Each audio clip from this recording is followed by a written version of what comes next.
ખેડૂત ભાઈઓ છેલ્લા ઘણા દિવસોથી ખાડી દેશોમાં ઇઝરાયલ અને બાકીના મુસ્લિમ દેશોની વચ્ચે એક યુદ્ધનો માહોલ ઊભો થઈ રહ્યો છે। પણ છેલ્લા 2 દિવસ દરમિયાન એમાં જે બદલાવ આવ્યો અને ઈરાને સીધી યુદ્ધમાં જે એન્ટ્રી કરી છે એની અસર આપણા દિવેલાના પાકની નિકાસ, આપણા એરંડીના તેલની નિકાસ પર કેવી થઈ શકે એના અને એને લગતા સવાલો અને એને લગતી ચર્ચાઓ આપણા વિડીયોની કોમેન્ટમાં જ્યારે ખેડૂતો તરફથી આવી રહી છે ત્યારે એના ઉપર ચર્ચા કરવી અને એક ક્લિયરેશન કરવું એ આપણી જરૂરિયાત થઈ જાય છે। કારણ કે માહોલ એવો બને કે આ યુદ્ધના કારણે આપણી એરંડીના પાકના આંતરરાષ્ટ્રીય બજાર પર કોઈ અસર પડશે અને મોટા પાયે અસર પડશે। આપણને જે ભાવે મળવાની અપેક્ષા છે અગર તો અત્યારે જે રૂપમાં બજાર ચાલી રહ્યું છે એમાં કોઈ ધક્કો લાગશે કે કેમ, આ એક ચિંતાનો વિષય હોય છે ખેડૂતો માટે। અને તેથી એના જે સવાલો આવી રહ્યા છે એના જવાબમાં આજે આપણે આ ચર્ચા કરી રહ્યા છીએ મિત્રો। ખાસ કરીને આપણા એરંડીના પાક પર યુદ્ધની અસર કેવી થઈ શકે એના ઉપર જ્યારે આપણે ચર્ચા કરીએ છીએ, ગંભીરતાથી ચર્ચા કરીએ છીએ, માહિતી સાથે ચર્ચા કરીએ છીએ ત્યારે આ વિડીયોમાં આપ સૌ બન્યા રહેજો। નમસ્કાર ખેડૂત મિત્રો, જય કિસાન જય ભારત। ખેડૂત ભાઈઓ, આજે 4 ઓક્ટોબર શુક્રવારનો દિવસ। હવે જે ખેડૂતો તરફથી સવાલો આવી રહ્યા છે એ સવાલોની સાથે સૌથી પહેલું જોડાયેલું કારણ જે છે એ છે કે જુગારીઓમાં અફડાતફડી શરૂ થઈ ગઈ છે। જુગારીઓ એટલે કે જે લોકો વાયદા બજારમાં ધંધો કરી અને પૈસા કમાય છે, આ જુગારીઓની ભાગમભાગ શરૂ થઈ ગઈ છે અને જુગારીઓએ અમસ્તું પણ ભાગવું પડે। આવા જ્યારે હુમલાઓ થાય ત્યારે બજારને ક્યાંક પણથી અસર થવાની શક્યતાઓ ઊભી થાય તો સૌથી પહેલા જુગારીઓ ભાગતા હોય છે। એટલે જુગારીઓ ભાગે છે, પણ માલ ઉપર એની કેવી અસર થશે આ એક સમજવા જેવો મુદ્દો છે। અને જ્યારે આપણે એને સમજવો છે ત્યારે એના બજારને પ્રાથમિક રૂપમાં આપણે સમજી લઈએ એટલે આપણા તમામ સવાલના જવાબો આપોઆપ આપણને મળી જશે। સૌથી પહેલું એ કે આપણી નિકાસ જે કંઈ આપણે કરીએ છીએ એ નિકાસના ગયા વર્ષના આંકડા આપણે જોઈએ તો આપણે ત્યાંથી લગભગ 7 લાખ ટન જેટલું એરંડીના તેલનું નિકાસનું માળખું હતું।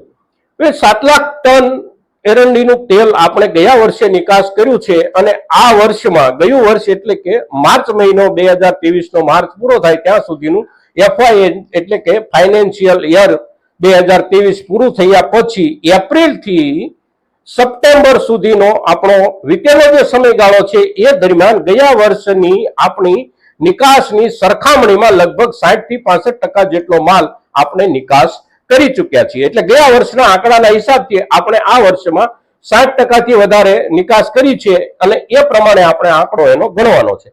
હવે 60% નિકાસ આ વર્ષમાં થઈ ચૂકી છે અને ગયા વર્ષના હિસાબથી ને આ વર્ષના હિસાબથી આપણે જોઈએ તો આપણી નિકાસ એકંદર સૌથી વધારે જ્યાં થાય છે, જે દેશમાં થાય છે એ દેશ છે આપણો પડોશી દેશ ચાઇના। ચાઇનાની અંદર ગયા વર્ષે આપણે 3,20,000 મેટ્રિક ટન એરંડી તેલની નિકાસ કરી છે। બીજા નંબરે આપણી એરંડીના તેલનો ખરીદદાર દેશ જે છે એ છે નેધરલેન્ડ। પણ નેધરલેન્ડ અને ચાઇનાની વચ્ચેનો આપણો જે વેપાર છે એ વેપારનો આંકડામાં બહુ મોટો ફરક છે।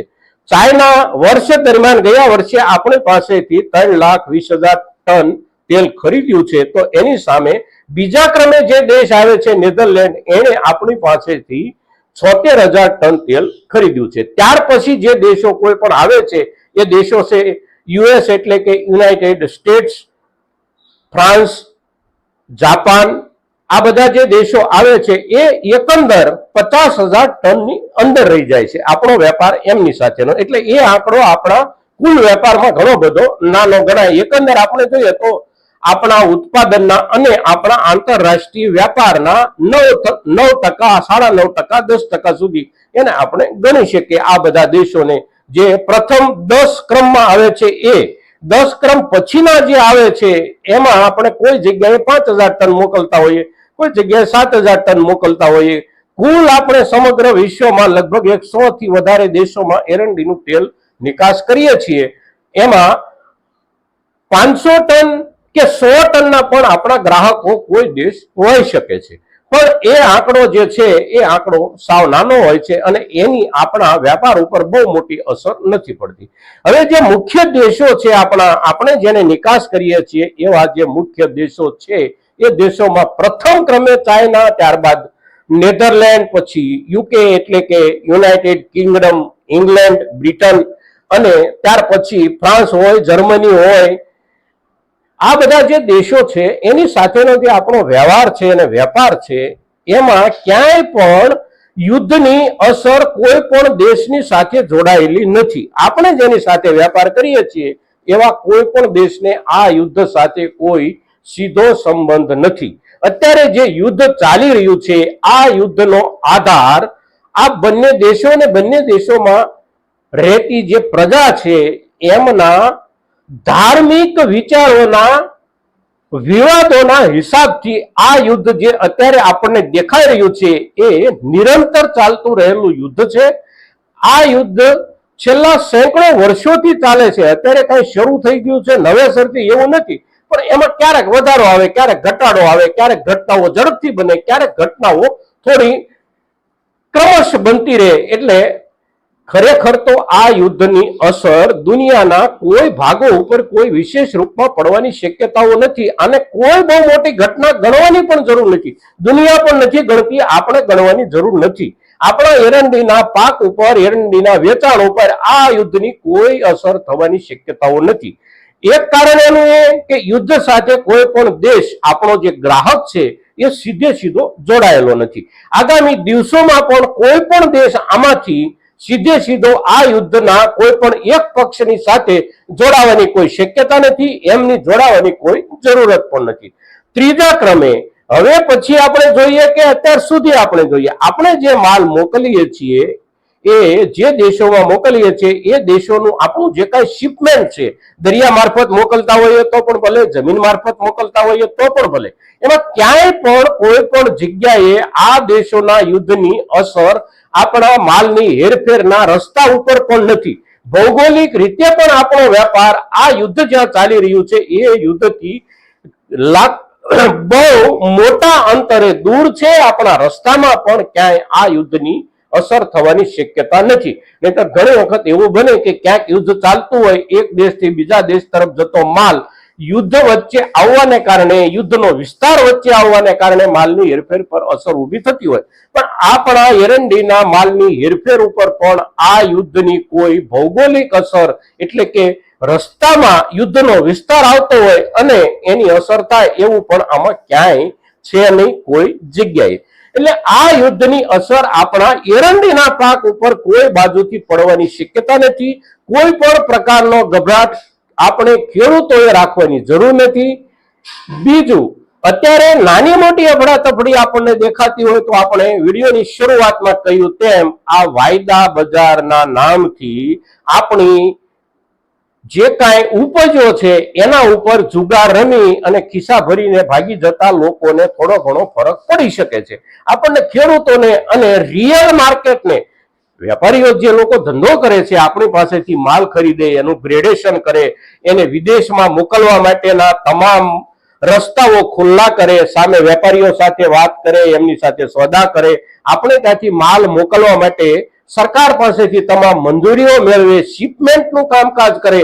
આ બધી જે મહેનત કરનારા વેપારીઓ છે એ રિયલ વેપારીઓ અને આપણે ખેડૂતો એટલે કે ઉત્પાદકો જે છીએ આપણા ઉપર કોઈ પણ અસર આ યુદ્ધના હિસાબે પડવાની કોઈ બાજુથી 1% પણ શક્યતા નથી મિત્રો.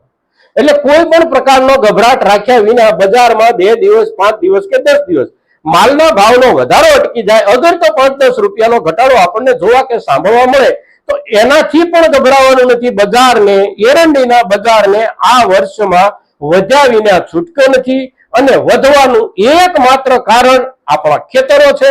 આપણે સૌએ જોયા છે કે ઉત્પાદન આ વર્ષમાં ગયા વર્ષની સરખામણીમાં ખેડૂતોના કહેવા પ્રમાણે 15 થી 20% માંડ આવી શકે છે અને ગયા વર્ષની સરખામણીમાં જો 15-20% કે 25% ઉત્પાદન આવે તો ગયા વર્ષમાં આવેલું આપણું જે ઉત્પાદન છે એનો આંકડો લગભગ 20 લાખ ટન એરંડીનો હતો.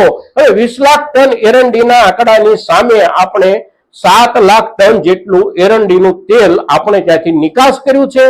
હવે આ વર્ષમાં ઉત્પાદન જો આખું કાચી એરંડીનું ઉત્પાદન પણ 6 કે 7 લાખ ટન આસપાસ જઈ અને ઊભું રહે તો બજાર ક્યાં સુધી જઈ શકે છે આ વસ્તુ આપણે સમજી શકીએ છીએ. અત્યારે આપણે એનો કોઈ આંકડો એવો ન આપી શકીએ કે આટલા 1000 રૂપિયા આપણને એક મણિકાના મળશે, પણ પરિસ્થિતિ આ છે. ખેડૂતોના કહેવાના આધારે જો આપણે સમજીએ તો 25 થી 30% ઉત્પાદનની શક્યતા છે અને 25 થી 30% જ ઉત્પાદન જો ગુજરાતમાં આવે આપણે ત્યાં, તો ગુજરાત અને રાજસ્થાન બંને જગ્યાએ આ જ પ્રમાણે ઉત્પાદન આવશે 25 થી 30%, કારણ કે બંને પ્રદેશો સમાન રૂપથી આ વર્ષમાં એરંડીના પાક પર અતિવૃષ્ટિની નુકસાની આપણે ભોગવી રહ્યા છીએ. એટલે એકંદર આપણા રાષ્ટ્રીય ઉત્પાદનમાં જો ઘટ આવશે તો એ ઘટ જો 30% સુધીની ઉત્પાદન આવે એટલે કે 70% જો ઘટ પડે તો 6 લાખ થી લઈને 7 લાખ ટન ઉત્પાદન માંડ થઈ શકશે. અને એ ઉત્પાદનની સામે દુનિયાની જે જરૂરિયાત છે એ એના કરતા બમણી છે, 3 ગણી છે એવું પણ આપણે કહી શકીએ. એટલે માલ અને પુરવઠાનો જે સિદ્ધાંત અર્થશાસ્ત્રમાં બજાર અને ભાવ પર અસર કરતો હોય છે એને આપણે સમજીએ અને એને ધ્યાન ઉપર લઈએ તો ઉત્પાદન બહુ ઓછું છે, જરૂરિયાત મોટી છે. આજે કાલે 5-15 દિવસે પણ બજાર ખૂબ સારી ઊંચાઈ પર જઈ શકે છે મિત્રો, ઉત્પાદનના ધોરણે જઈ શકે છે. એટલે યુદ્ધની કોઈ પણ પ્રકારની બીક રાખ્યા વિના આપણે આપણા માલ સાથે કામ પાડવાનું છે, બજાર સાથે કામ પાડવાનું છે. આપણી જે કાંઈ જરૂરિયાત હોય એ પ્રમાણે આપણે કોઈ પણ સમયે વેચાણનો નિર્ણય કરી શકીએ છીએ મિત્રો. તો આજના દિવસે આપણા એરંડીના પાક ઉપર યુદ્ધની જે કાંઈ અસર થવાની શક્યતાઓ અને સવાલો ખેડૂતો તરફથી આવતા હતા એની ચર્ચા જ્યારે આપણે કરીએ છીએ ત્યારે આપણો આ વિડીયો, આપણી આ ચર્ચા, આપણો આ એપિસોડ મહત્તમ ખેડૂતો સુધી પહોંચે એ ખૂબ જરૂરી છે. અને એ એટલા માટે જરૂરી છે કે કોઈ પણ પ્રકારની ગેરસમજમાંથી આપણે સમયસર બહાર આવી જઈએ અને સમયસર બહાર આવી જઈશું તો આપણે ગેરમાર્ગે દોરાતા બચી જઈશું મિત્રો. તેથી આજનો આપણો આ વિડીયો મહત્તમ ખેડૂતો સુધી પહોંચે એવા આપ સૌના તરફથી પ્રયાસો થાય એવી અપેક્ષા સાથે જય કિસાન, જય ભારત.